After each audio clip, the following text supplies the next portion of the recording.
comentar sobre la metodología que se utilizó para llegar a ese resultado. Ese fue un resultado de un trabajo arduo. ¿Fue algo arbitrario? No, es decir, para nada. Bueno, aquí vamos a bajar. Precisamente por eso insistimos en comentar sobre la metodología para demostrar, pues, para dejar claro que no fue nada arbitraria la medida. Se inició por escoger rubros que fuesen esenciales para la vida, rubros muy importantes para el diario de las familias venezolanas y que tuviesen un comportamiento de precios anormal e insostenible en su aumento a lo largo del tiempo. Estos rubros escogidos tenían esa característica. Comportamiento anormal, ¿qué implica eso? Es decir, que no responden a un tema, por ejemplo, muchos de estos productos son importados, que no había un pico cuando hubo la devaluación, cuando se igualaron el dólar pasó de 2.60 a 4.30, entonces se explica un pico, se explica que haya cierto impacto cuando aumenta el salario mínimo, sin embargo jamás en la misma proporción. Entonces, bueno, sin embargo, las gráficas mostraban o los números mostraban aumento constante, a veces semanales, o sea, mensuales, y una variación de los precios cada vez mayor. O sea, era exponencial el aumento de los precios de estos productos. ¿De cuánto? Bueno, es que lo medimos desde el 2008 hasta actualmente. Es decir, la evaluación se hizo con base en datos del 2008, 2009, 2010. Sí. Y 2011, exactamente. Entonces, cuando llegamos a que estos rubros era necesario revisarlos, se hizo un levantamiento de información a través de la página web de la Superintendencia del Sistema Automatizado de Administración de Precios, que nosotros lo resumimos como SISAP, donde se le solicitó el costo unitario, el precio unitario a las empresas, más algunas informaciones sobre la empresa. Y se hizo auditorías a las empresas productoras e importadoras para tener al detalle sus estructuras de costo. Entonces, cuando empezamos a revisar la estructura de costo de estas empresas, nos dimos cuenta que las empresas suman gastos, unos gastos que le corresponde al sector productivo asumir, los sumaban como costos dentro de la estructura. Es decir, que ¿esto era intencional?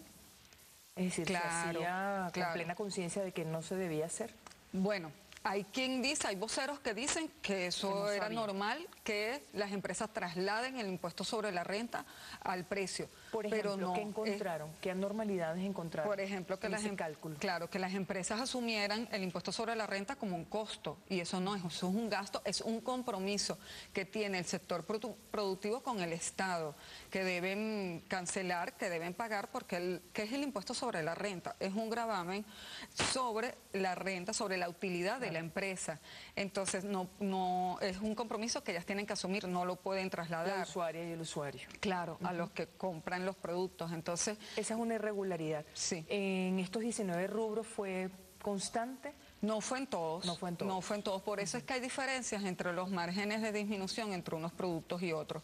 Porque hay empresas que de los costos no reconocidos, como por ejemplo aporte al Seguro Social, al aporte al INSES, o disminuciones, ellos ponían algunas partidas como por ejemplo demoras en la recuperación del IVA retenido.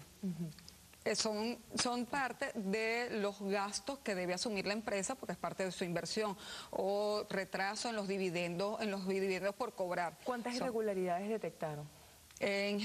Bueno, son como 10 los costos no reconocidos, pero que no todas las empresas incurrían en los mismos. Por ejemplo, hay empresas que no agregaban el impuesto sobre la renta o no lo sumaban a la estructura de costo como debe ser. Entonces, por eso es que hay diferentes porcentajes, porque dependiendo del peso que estas empresas le daban a esos costos no reconocidos dentro de sus estructuras de costo. ¿Nunca se había hecho una evaluación de este tipo? Nunca se había hecho de la estructura de costo. Claro.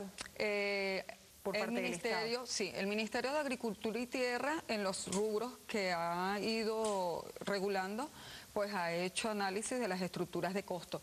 No se había hecho en estas dimensiones de tantos productos al mismo tiempo. Nosotros hicimos el levantamiento de información de aproximadamente 16.000 empresas, entre productoras importadoras y toda la cadena de comercial. 16.000 empresas, que se registraron aproximadamente. Bueno, productos aproximadamente, sí, claro, por rubro son 19 rubros, había 29 categorías, aproximadamente 3.000 productos. Claro, lo que pasa es que no era la intención del Estado establecerle precios a cada uno por marca, por tipo, no, porque de hecho el mercado no presenta este comportamiento. Por poner un ejemplo sencillo, el champú para pelo liso o graso, seco y normal no tiene diferencia entre ellos. Tiene diferencia entre algunas marcas, pero no entre todos los tipos hay diferencias de precios. Estos indicadores, ¿cómo los han recibido? Es decir, los indicadores más el anuncio posterior, ¿cómo los han recibido los empresarios vinculados? Fíjate que los empresarios han estado prestos a colaborar. Luego del anuncio se abrió un compás de 10 días el derecho pataleo, entre comillas, como lo llamó el vicepresidente. Exactamente, para que las empresas hagan sus observaciones sobre la decisión de los precios. Están corriendo esos 10 días, sí, ¿verdad? Y de hecho ni siquiera esperamos a que las empresas nos notificaran sus observaciones, si las tenían, sino que las hemos ido convocando a reuniones en la superintendencia por cada área, ¿no? Por ejemplo, ya llevamos jugos pasteurizados y agua mineral envasada y productos de higiene personal. Nos hemos reunido con estas empresas y han hecho observaciones sobre forma y algunas son hasta dudas que tenían y fueron aclaradas y algunas que son más bien para mejorar la aplicación. Pero